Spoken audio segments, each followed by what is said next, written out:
Hey guys, welcome back to Up to Par Golf. My name is Jordan. Today we are going to be playing 18 holes of Fore Lakes golf course.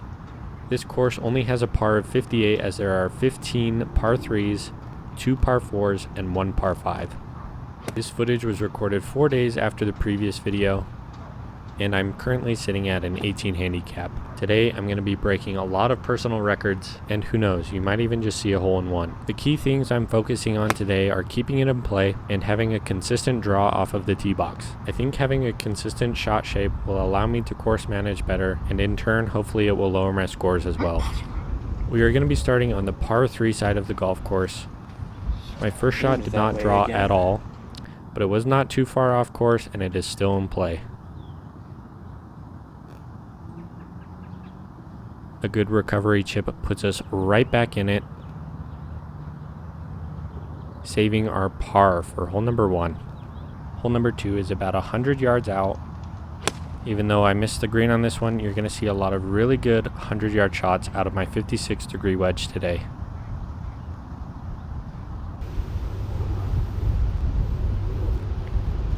Due to some poor judgment on power, it led me to a bad first putt.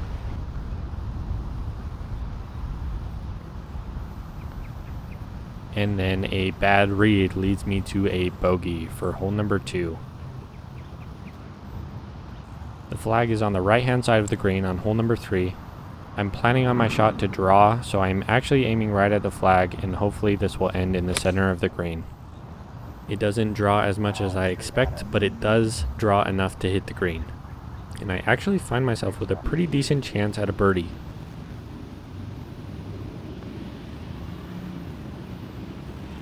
The birdie did not drop, but at least we got a par. Coming up to hole number 4, the flag is sitting on the left backish side of the green.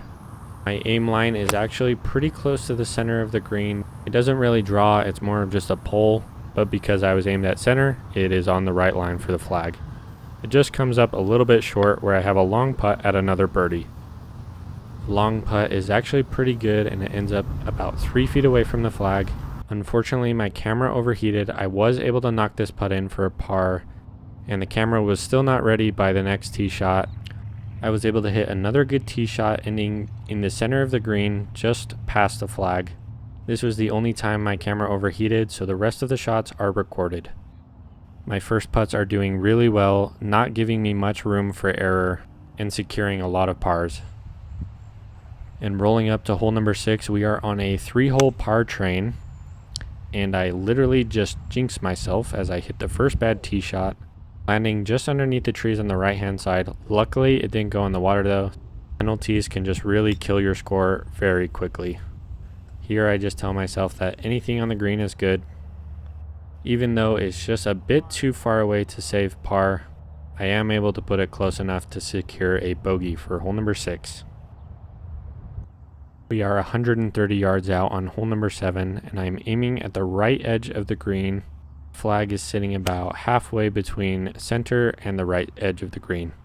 I planned for the draw and I hit a draw, which lands me about the center of the green, about pin high.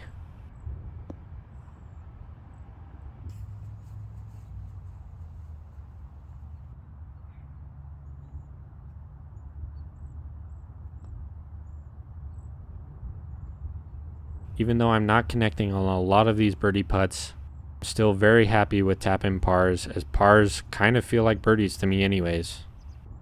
On hole number 8, the flag is tucked on the back left edge of the green. So my aim here is center of the green, and hopefully the draw puts me close to the flag. I hit the draw, it was on a good line. I unfortunately caught it a little bit too low on my face, and I am just out the back in the rough. This is a very tricky spot for me to be in, as the green is really running away from me and I have no green to work with. I came very close to chipping that in. I tell you what, the Kirkland signature putter is just a piece of art at this point. It saves my par for hole number 8.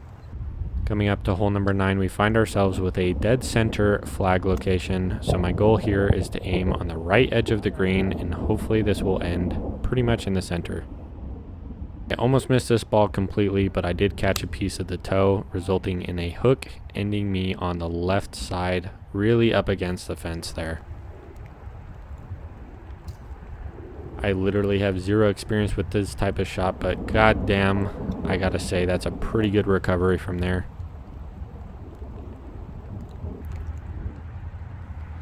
I really gave this one my best shot, but I was just on the wrong line. But it was still a good putt, giving me a bogey for hole number 9. And we are going to end the front 9 at 3 over par, which is absolutely crazy. I think my previous record was 5 or maybe even 6 over par.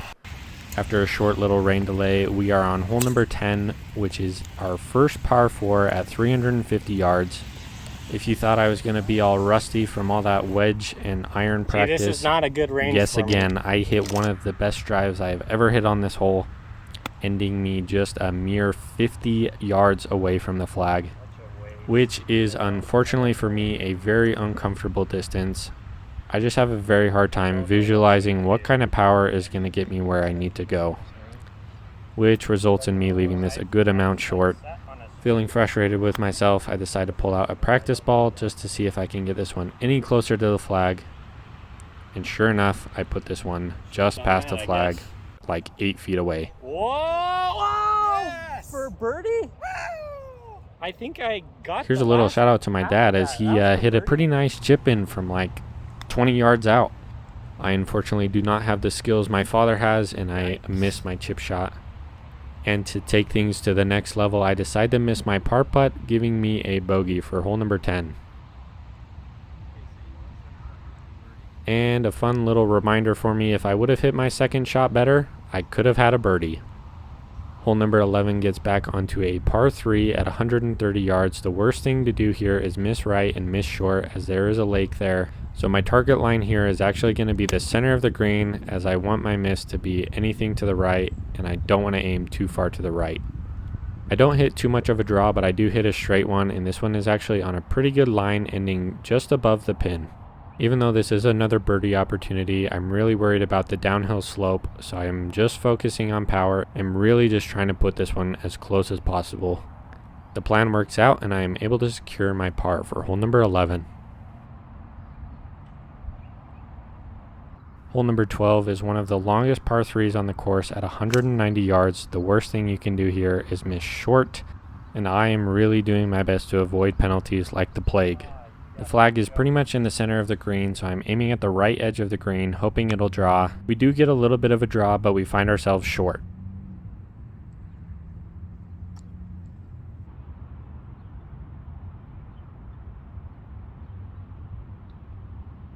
Chip was pretty good, but the putt was not, giving us a bogey for hole number 12.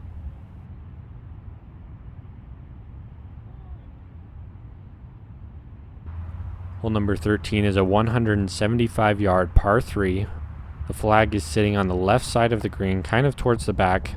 So my target line here is dead center of the green. Hopefully it draws and ends up pretty close to the flag. I was literally baffled at how close this one came to going in the hole. It landed and it just kept rolling right towards the hole.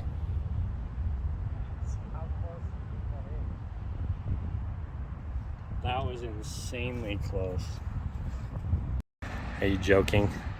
It was just not meant to be. It came up 1 foot short of the hole, giving me a tap-in birdie for hole number 13.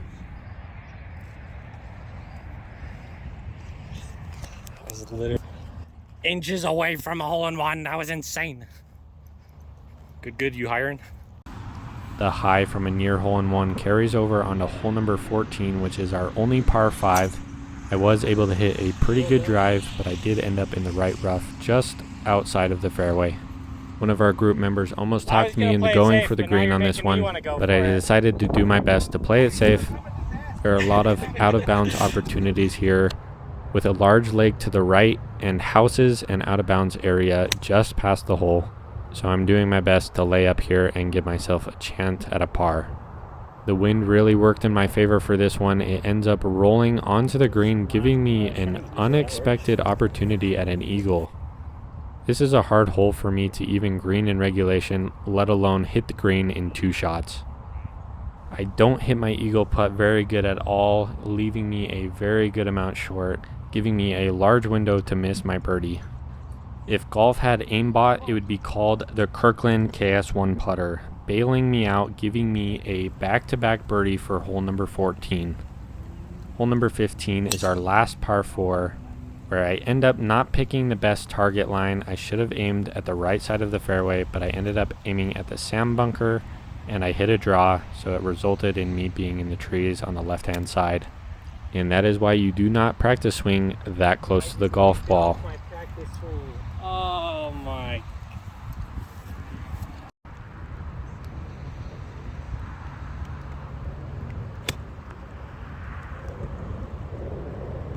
My 56 degree does some pretty good recovery at 100 yards, giving us a piece of green to work with. I just read this one completely wrong. I thought it was going to break right, but it ends up breaking left. It is close enough that it gives us a bogey for hole number 15. And up on hole number 16, we hit the worst tee shot of the day, chunking this one really bad. Luckily, we find ourselves in the magic zone of about 100 yards, and the 56 is going to bail us out once again. I was able to get a pretty good read off of one of the people playing with us. Unfortunately, it did not break the same way. Somehow I just let myself fall apart here, and I end myself with a double bogey for hole number 16. Hole number 17 is a 145-yard par 3 where I'm trying to get back in the habit of picking a target line and counting on a draw. Put a little bit too much draw on it, but I do end up in a pretty good position.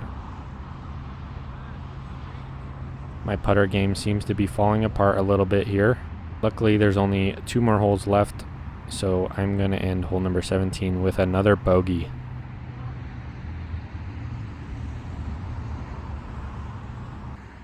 Hole number 18 is a 160-yard par 3. I'm aimed at the right edge of the green, hoping for that draw again. My hope goes unanswered as I hit a hook, and I thought this one was going to go in the road, but one of the playing partners with us spotted the ball. He said it hit one of the trees. I wasn't able to find it though. I don't know if it ended up bouncing over the fence, so I was forced to take a drop where I ended up hitting a pretty good recovery shot and an even better recovery putt, giving me a bogey for hole number 18, which was minimal damage considering I had to take a drop. That is going to wrap up one of the greatest rounds I've ever had, ending at 8 over par, which is 10 under my target score. My main focus was to consistently hit a draw. Although I didn't hit a draw every time, I did plan for the draw every time, which I think resulted in a lot more green in regulations and was a huge factor in why I got the score I did today. If you guys have enjoyed this video, make sure you watch my other videos, which can be found on the screen right here. Thank you guys for watching. Make sure you hit that like button and subscribe, and I'll catch you all in the next one.